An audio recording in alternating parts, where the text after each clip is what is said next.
saint and the common man. It is really surprising that some people consider themselves to be too weak for practice, while actually they are not so. An ordinary man has within him the same power and the same soul force that a saint has.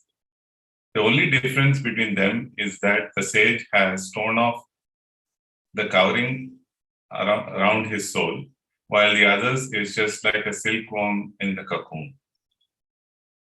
And if one resolves firmly to throw off these coverings, no power on earth can stop him.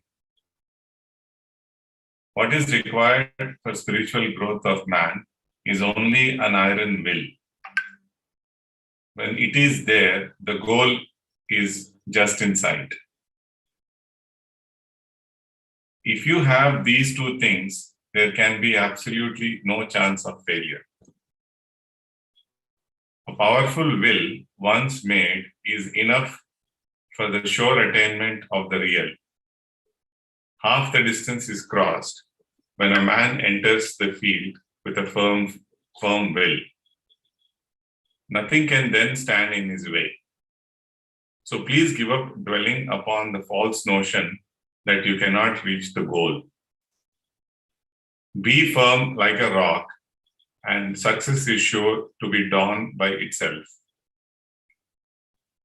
Be firm like a rock, and success is sure to dawn by itself. Faith in the guide, of course, counts for much.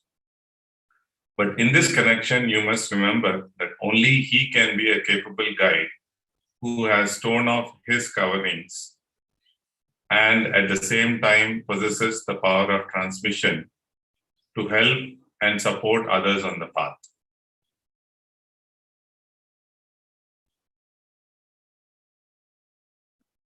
I think people want to add, ask.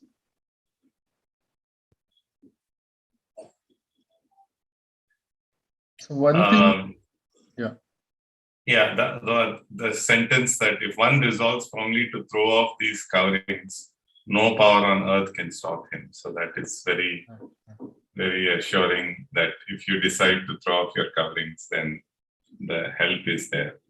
Mm-hmm. But I think we have to have the will to let go of those coverings. Right. No, this is very reassuring, right? A powerful will made at is enough for the sure attainment of the real. So is more the will that we have to make, and because subconsciously there are thoughts which may be weakening in terms of whether we can reach the goal or not. So I think that is something we have to be sure that we don't entertain those weak thoughts, and we make sure that we have the firm will.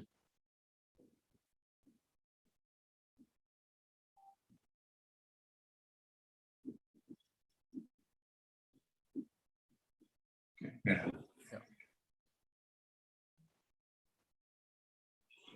I have studied your inner condition as far as I could, and I find there the healthy signs of improvement. There are no doubt a few complexities there, but they shall be easily removed if you go on with your practice. If you happen to trace out any weakness in yourself, please think it to be mine and be bold and go on with your practice. The responsibility shall thus be shifted to me, and you shall be relieved of its effect.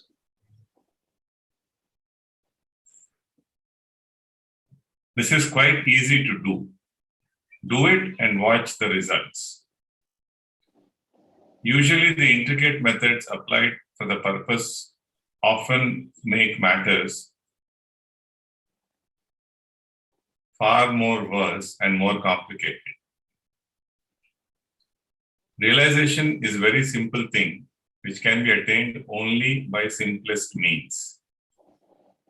One thing is especially important here. It is that the Abhyasi must ever remain restlessly impatient for the attainment of the goal. This is the key to success, and it strikes at the very root. As for myself, I may say that whenever I am on with my spiritual work, I never feel doubtful of success in the least. For that reason, I never had to face disappointment in my entire spiritual career. An unflinching will was the secret of it. I want you all to develop that sort of unfailing will, and you can very easily do that.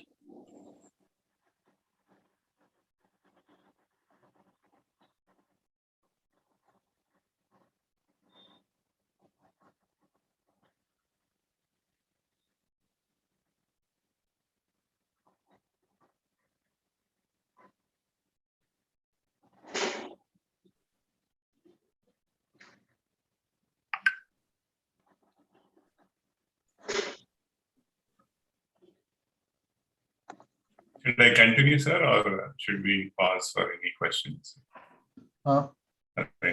Yeah, I think just what I got from this is unflinching will and never feel the doubtful for success. So that's the key thing that this paragraph.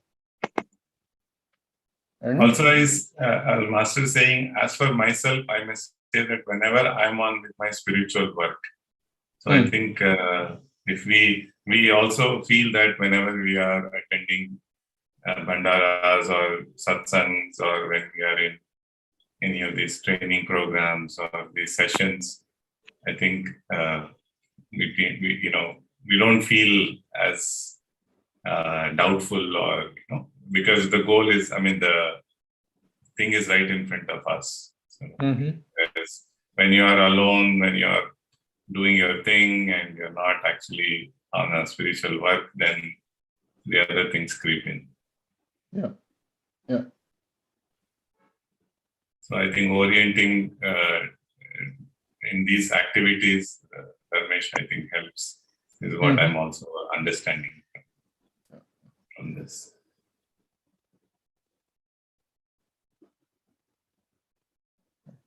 And then, yeah, let's go forward then. Real saint and gurus of the day. We know that is not royal robes alone that makes a real king.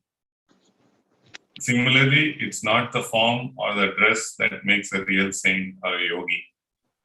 External physical features are not sure indications of the heart within. A man of heart can be discovered only by one who is inspired with a feeling of true love.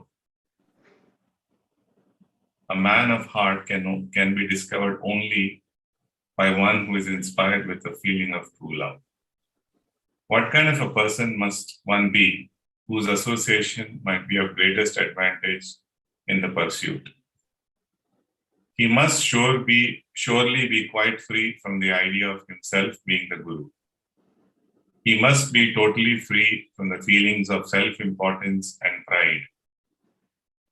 He must be completely merged in divine love, so that its effect may automatically remain radiating from his very being to cover all those sitting by him. Unfortunately, today we have people who, having accomplished nothing, come out into the world as gurus, prescribing methods and practices for others to follow. They also include those who belong to the so-called higher class of Hindu society.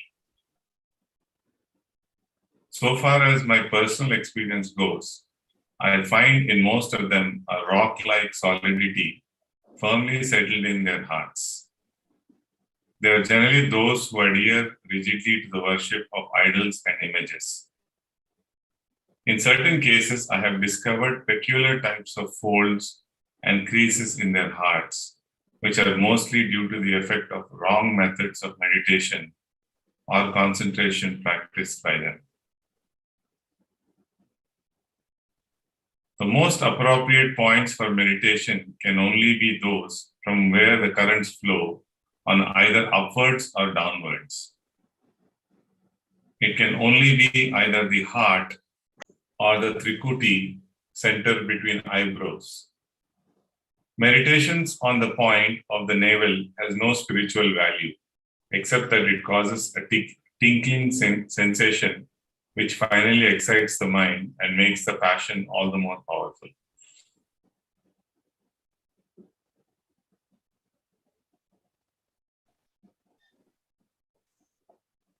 Anything to add?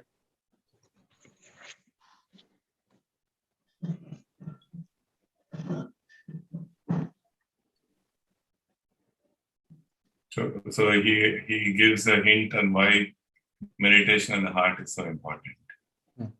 And the main thing is the man of heart can be discovered only by one who is inspired with a feeling of true love. So just let's discuss the meaning of true love. Anyone? If people can elaborate on the true love.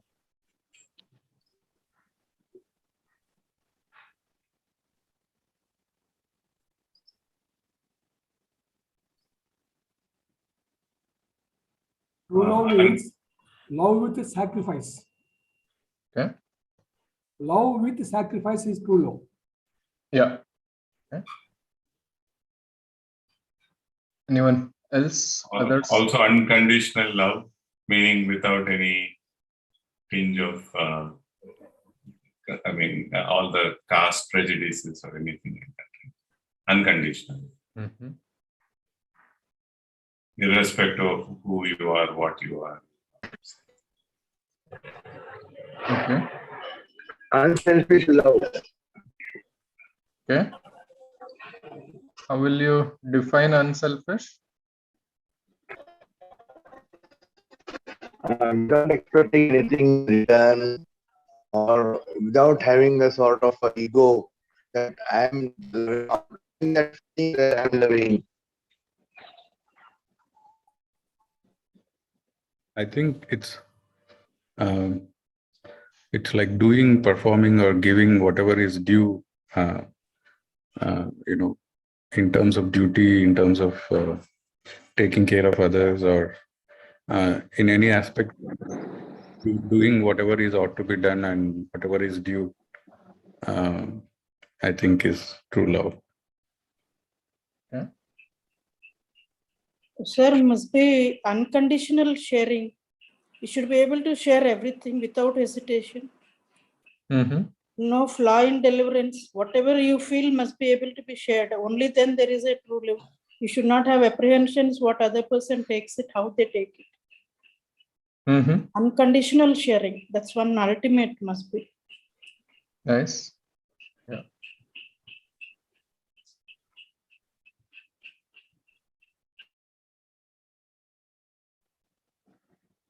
It's good. We are hearing a lot of different words, right? One is the unconditional love, unconditional sharing. The other thing, sacrifice, unalloyed love, selflessness, or unselfish. Again, it's also more when it is talking about the gurus, it is talking about a man of heart can be discovered only by one who is inspired with a feeling of true love. So this is something that we feel whenever we sit for meditation, right? We feel master's love. And whatever we are talking about is how that gets exhibited in terms of the behavior. So the other thing is also like when we feel it, how we feel that, and that is something we should see that how we are able to describe that as a feeling of true love.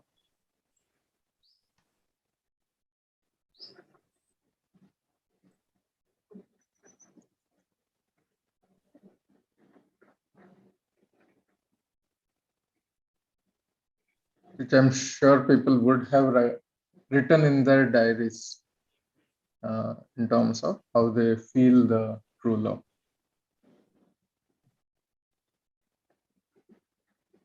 Okay. Yeah. So, anything more to add in this one?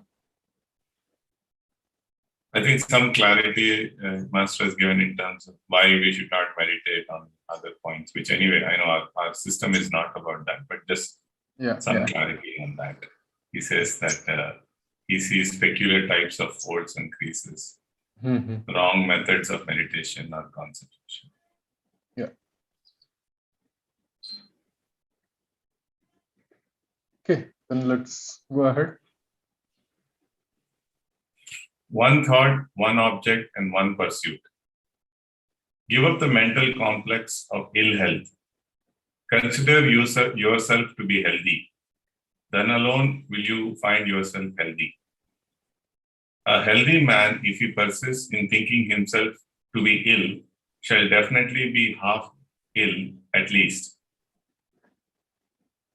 Do not give way to weakness. Man possesses everything of nature, but it does not take it into account. A man must keep his eye fixed upon the object, and so it must be in respect of health, which is quite essential for the success of the pursuit. There must be one thought, one object, and one pursuit in view, and that must be related with the divine. There must be one thought, one object, and one pursuit in view that must be related with the divine. That is a type of mania which I wish everyone to develop in himself. It is only then that one may perhaps be able to have a view of that which he craves for. When God feels that there is one in quest of him, the divine grace is set into motion to take him in. If the quest continues with a pinning heart, it becomes so very forceful that the Lord himself sets out in quest of him. The intensity of eagerness, together with restless impatience, creates within him a vacuum for the divine grace to flow in, establishing a connection channel between the two. Remember, brother, that the time gone by shall never return. Therefore, try to avail of the opportunity to its best. One who gives himself up to his master in toto can alone be successful in the pursuit. Giving up everything means reducing oneself to beggary. In other words, one has to become a beggar at the divine.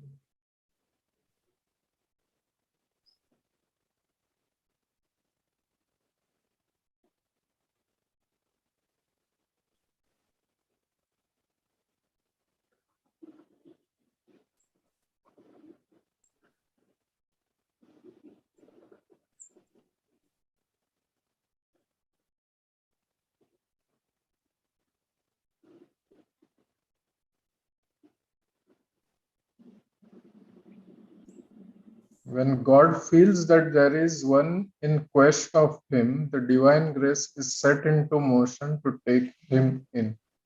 This is something that as a feeling people would feel. In the commandment 3 also, Master mentions, right? When one is, and Master is convinced of the earnestness of a devotee, then his grace flows in. This last sentence, right? One who gives himself up to his master in toto can alone be successful in the pursuit. And then giving up in toto, giving up everything means reducing oneself to beggary. In other words, one has to become a beggar at the divine door.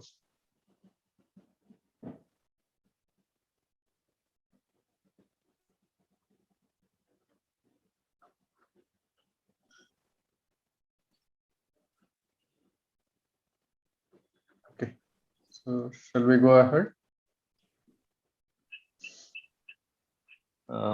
Actual path, right? Yeah. Often I feel restlessly impatient to see some of my associates physically. That must be due to the intensity of feeling they entertain in their hearts for me. Sometimes when this feeling gets subsidized in them, I too feel a bit slowed down. Subsided. Uh, Subsided in them, I too feel a bit slowed down. This is, however,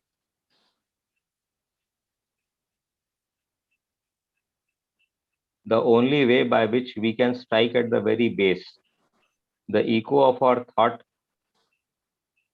and create ripples in the waters around. I like to remain absorbed in the thought of you all. That may, in a sense, mean my diversion towards diversity. As a rule, we proceed from diversity to unity in the beginning, but at the end, the course changes and we again begin to march towards diversity. That means we finally revert to the place from where we had started. In our march towards the ultimate, we must necessarily follow the same course, whether it be in respect of worship or anything else. That is, in fact, the actual path of spirituality. But when, by God's grace, anyone goes still beyond, even the consciousness of the base too may then become difficult to maintain, unless he happens to be one of the highest rank who remains in touch with both the states, unity and diversity.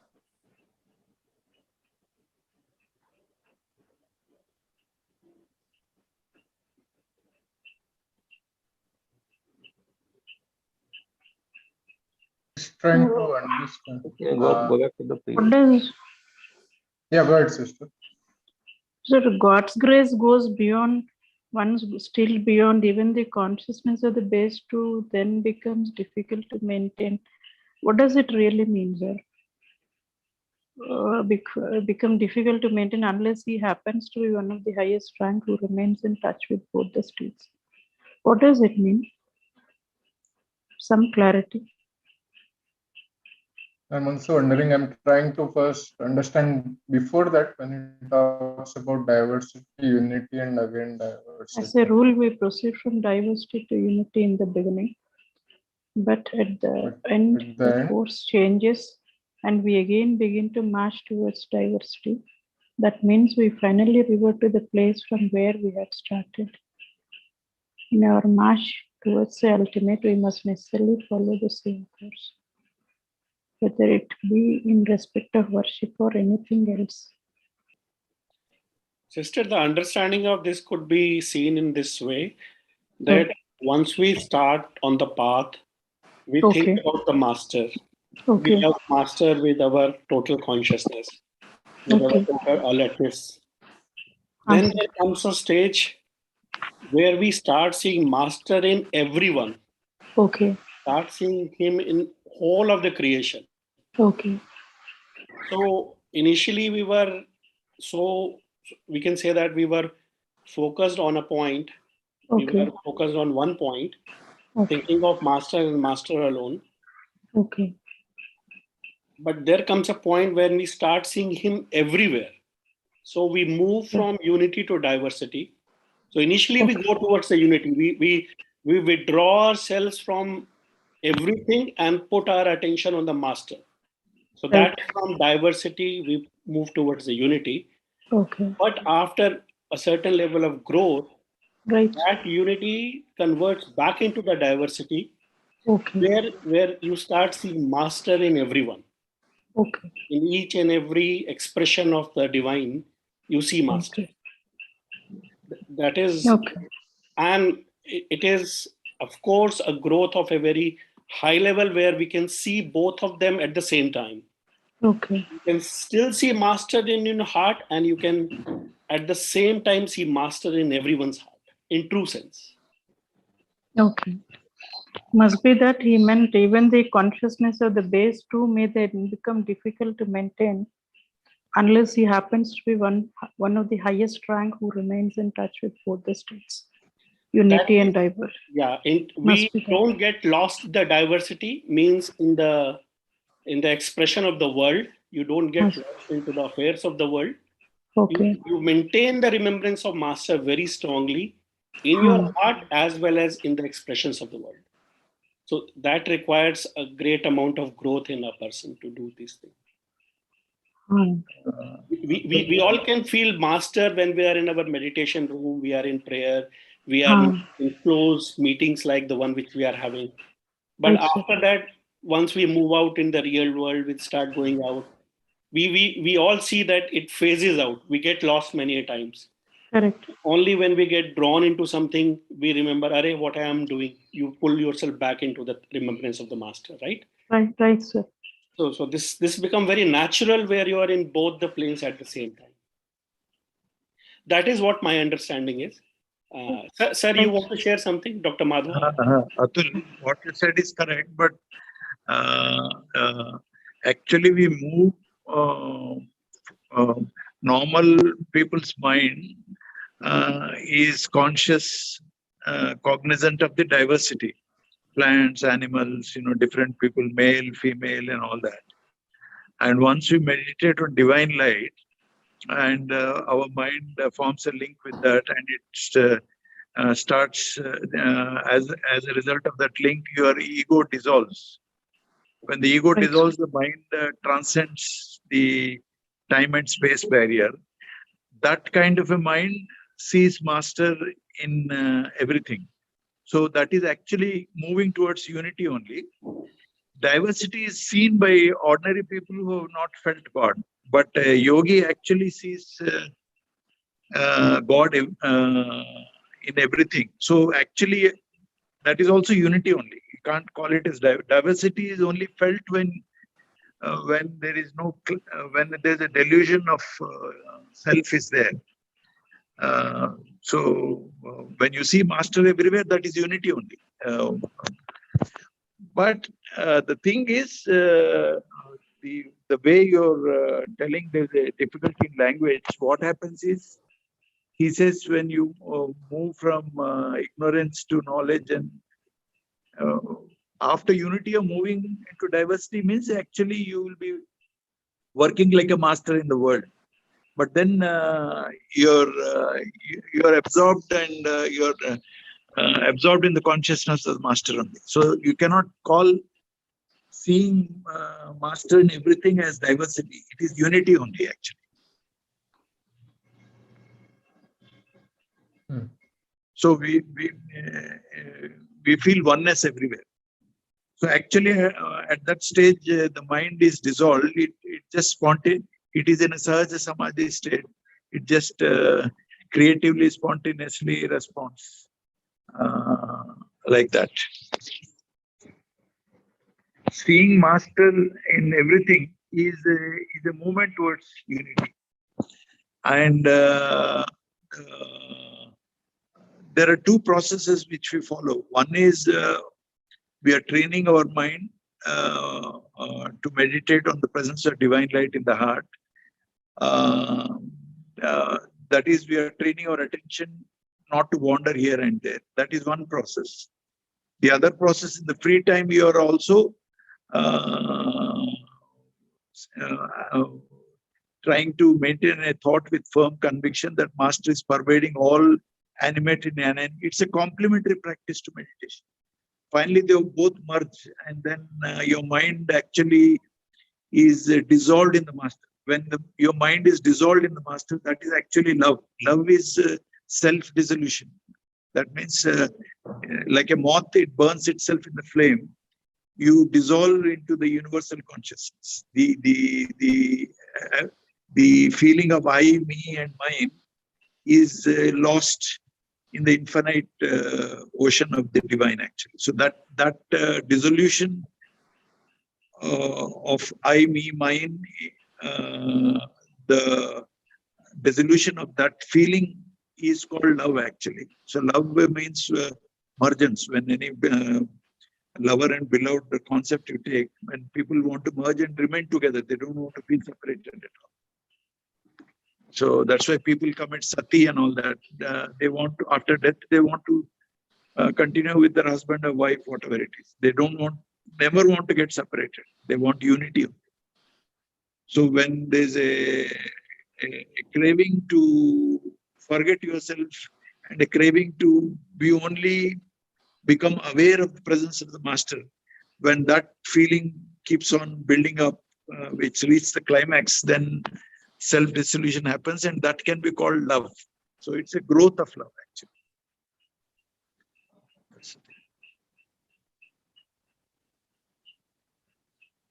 Thank you, sir. Thank you. If there's any question is there, we can answer.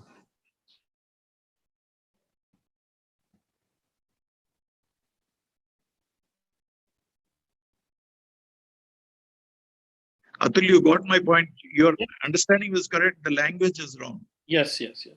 Diversity is felt by ordinary people, whereas the yogi, he behaves in the society as if diversity is existing, but internally he'll be seeing God everywhere.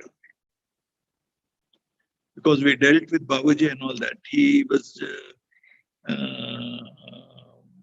like a small child. He didn't knew any differences between anybody at all.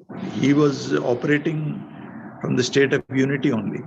He never felt that the abhyasi is separate from him. Sir, for the sake of social, that is called, there are two words, Vyavaharika Satta and Paramarthika Satta. Paramartha, a yogi, his mind has got a clarity of vision. He knows that everything is of the nature of God, and that is there. But for the sake of interaction in society, you require to have a name and all that. Otherwise, if you don't have a name, it's very difficult to carry on our transactions in this world. So, in that sense, apparent diversity will be there in the mind of a yogi, whereas that is a real diversity in general public.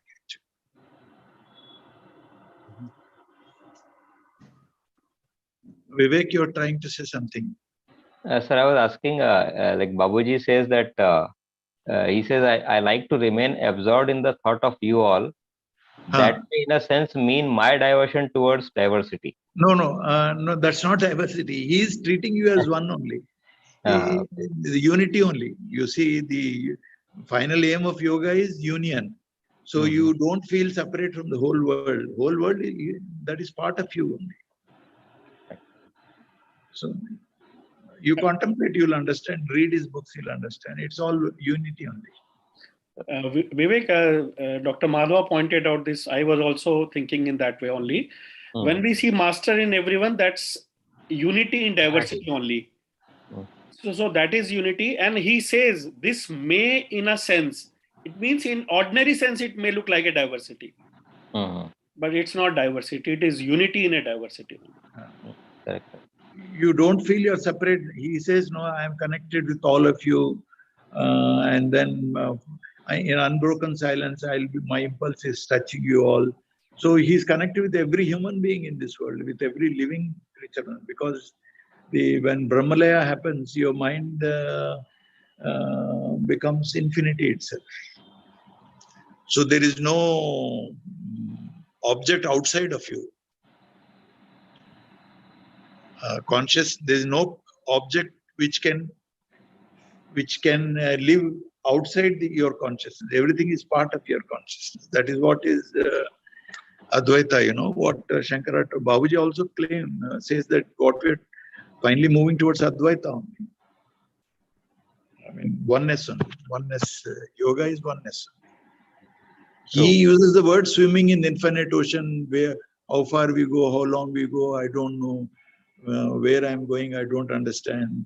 I keep on swimming is going on like that. He uses the words like that because the problem of language. Language is only useful for social reality, not for spiritual experiences which cannot be put into words.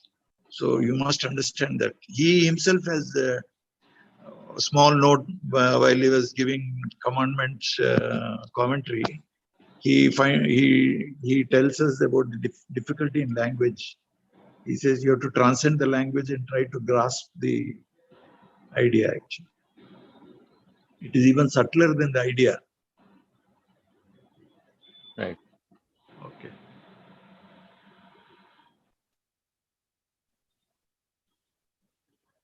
Ramesh, you got the idea of love, no? Love means self-dissolution only. Finally, it moves to Self-dissolution. You're so much thinking Yes, about your beloved that you're besides yourself. He uses the word besides yourself. You're not conscious of yourself. Your problems, your headaches, your worries, anxieties.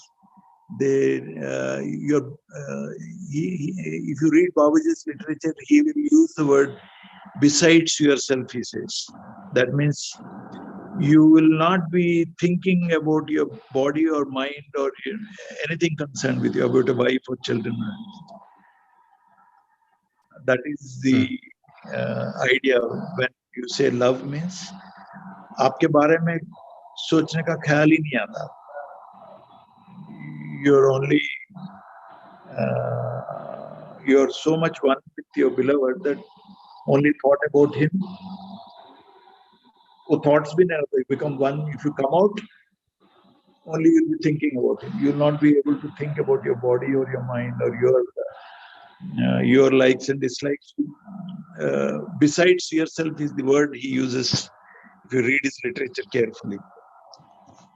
okay.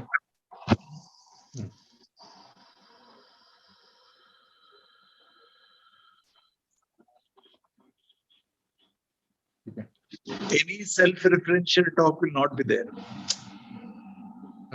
Like you and even casually also will not talk about your headache or you're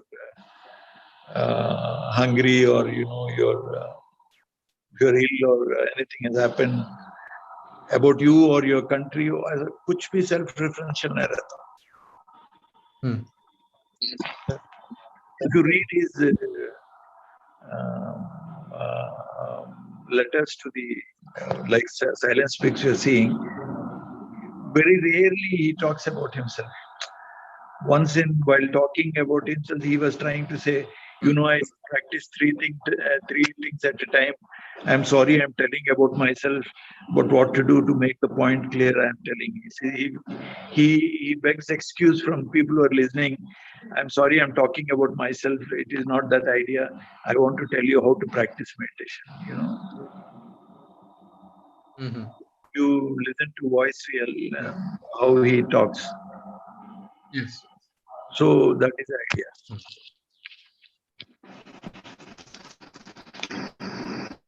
So even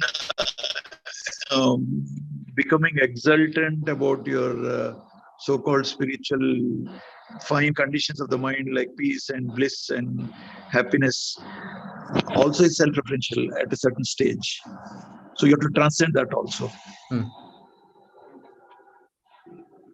आप समझ रहे हैं ना? So even if you're because of the effect of meditation, your mind achieves a state of balance or equanimity. And if you're aware of the equanimity, that's still self-referential. You'll forget that also. That's what he says. If you feel that you're having freedom, still you're on bondage. You should be free from the feeling of freedom also. That is true freedom. That is true liberation. If you're having the feeling that you are devoted to the master, that's still self-referential. That is also goes away. Then that is love actually. Love leads towards self-dissolution. Example is like a moth is burning itself in the stick. That is the idea. Some degree of love is there in all people. We love our parents, we love our children and all that. But then finally, most of the people love themselves more than anything else. But that love is transferred to your guru or God, then that's real spirituality. From yourself means from your love to your ego. When I use the word self, that means most of us like our thoughts and like our beliefs, like our prejudices, like our physical body. That's why we keep looking to the mirror, comb kar le, dress change kar le. We love ourselves more. Usme se, now you transfer that love to the presence of Master everywhere. And then you practice, because he said, get up in the morning and do this thing and develop love, be compassionate, help people. So if you try to follow his teachings, that means you're transferring the focus of attention from your ego to all other people.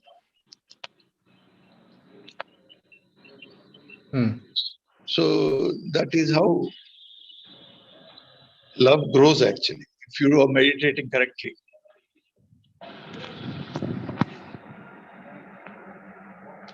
Okay.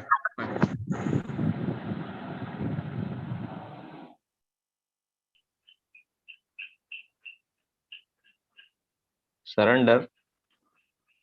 As a matter of fact, all of us are like beggars at the master's door, having a begging bowl in hand, which the master ready refills. But when the bowl is already full with things other than spirituality, the question of getting anything from him does not arise at all, for anything poured into it will flow out at once. The primary thing for us to do is therefore to make ourselves empty of all these so that it may be filled up with Master's grace. But it is a matter of pity that I find all my warnings going unheeded. Few seem to be trying to develop that amount of capability in themselves. The whole atmosphere is surcharged with the strongest divine force. Can liberation ever be so easy and cheap? It is definitely the time when everyone should give his entire attention to it, setting aside all other things and feelings. I do not thereby mean to induce you to give up your worldly living, discarding everything, including your responsibilities and obligations, but only to give yourself up to your master in a spirit of surrender, availing of the time as best as you can. The master does a lot for you even without your knowledge, to inspire you with the true feelings required for your spiritual uplift. But then, there must be a true response from your side too.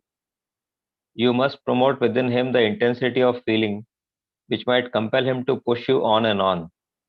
That is, as a matter of fact, your part in the enterprise, and for that you have to develop intense love and devotion.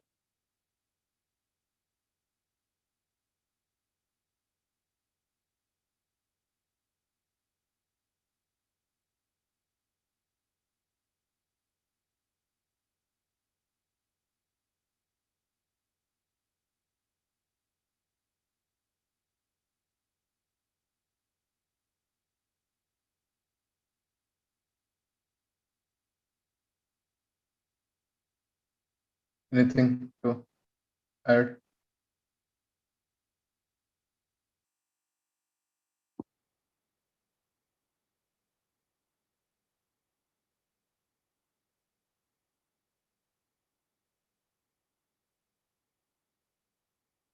Then shall we complete this surrender? Yeah. Doubts. Surrender doubts. It is good that you like to have the darshana of the Mahapurushas, saints. Better it would be to try to have darshana of yourself alone. You say that you do not want to have originality instantaneously because it might be non-durable. Well, better leave this to me alone. As a general rule, the spiritual journey is covered by stages taken up one after the other. If I neglect to take into account your capacity, how can I impart training to the point? Please do not be afraid. There is neither the question of leaving the hearth and home, nor of any danger to life. You say that you have surrendered yourself, but again you say that you doubt whether you do it fully or not. That is ambiguous. When you have surrendered, the question of doubt does not arise at all. So please give up doubting. When the thought of cooperation springs up in the Abhyasi's mind, he has come up to the first state of surrender. Be bold enough to make up your mind for anything. Step in with a strong will, and your success shall be sure. You think your worldly responsibility is to be a hindrance on your path, but that is grossly mistaken notion. We have to go along taking both the sides together. That is the worldly and the divine, side by side. My master was an ideal in this respect, and I'm also following in his footsteps. Vairagya does not in any way mean the neglect of duty, whether in respect of the world or of the divine.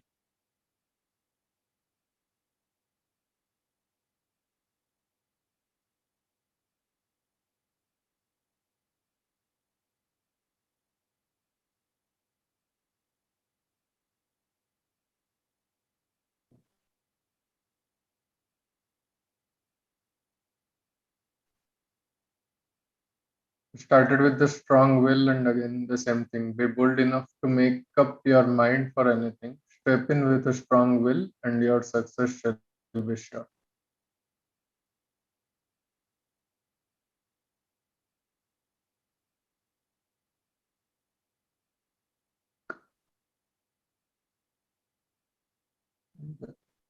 The thing is this mistaken notion that your worldly responsibility is to be a hindrance on your path, but that is a grossly mistaken notion.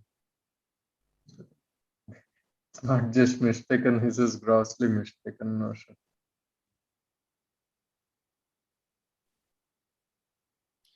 He has also given tips at many places that you do whatever you do in the thought of master. So that helps.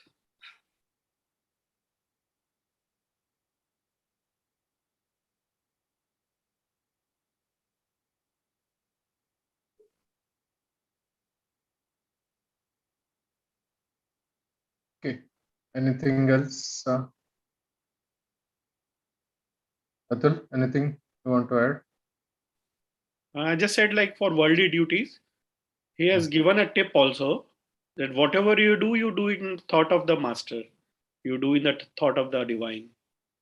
So that way you can do both. The other thing also here he says, right, does not in any way mean the neglect of duty, whether in respect of the world or of the divine. So normally we only think about duty as a worldly thing, but not the duty with respect to the divine. So realization is our duty. But just the way we have been brought up, right? We are always thinking about duty in terms of the family, job, and other things around us. Mm-hmm.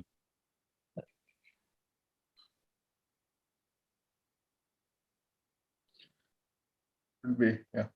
Just a small understanding I want to share regarding surrender. Like many places, Master has said that you can never do surrender. That it's like he says, the moment you say I am doing surrender. So as an abhyasi, the best which we can do is we can feel dependence. That is only in our hand. That's the only thing which I say is in our hand. We feel extreme dependence, and then by his grace, surrender will happen. So that is just something small thing I wanted to share. So a feeling of dependence, again, you cannot make it happen. You can feel that dependence and then leave it to him. Mm-hmm. It's the helplessness, right? So which makes you feel the dependence and surrender. Yes. Helplessness is what comes out of that feeling. When you feel dependence, helplessness is the thing which comes out. So, even this transition from the knot, right, third knot to fourth knot, where devotion is where you feel you are devoted. That I-ness is a little bit more compared to the fourth knot at surrender, where the I-ness is a little less, but then still it is there within the Pindesh itself.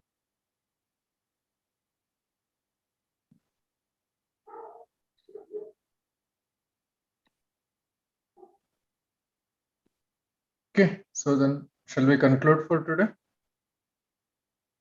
Yes, I think. Okay. Okay, so yeah, see you next Sunday.